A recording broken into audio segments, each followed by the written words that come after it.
Tesla to just keep them and run them in their own fleet.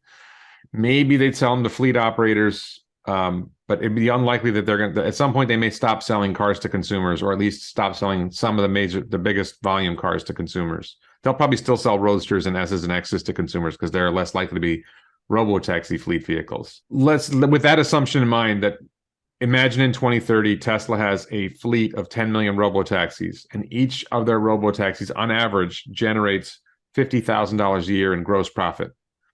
That's $500 billion a year in gross profit. $50,000 per vehicle times 10 million vehicles is $500 billion in gross profit.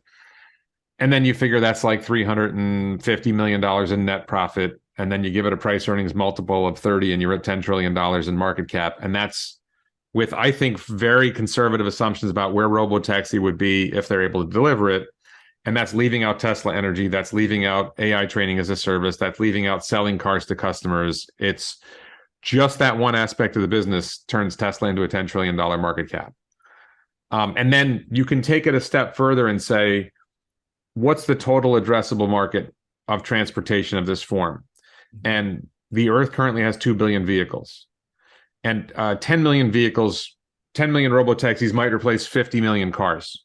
But each vehicle may replace in the ballpark of 5 cars. So 10 million vehicles replaces 50 million cars. You're a long way from denting the 2 billion. But suppose Tesla had a fleet of 100 million cars, 100 million robotaxis in multiple countries now.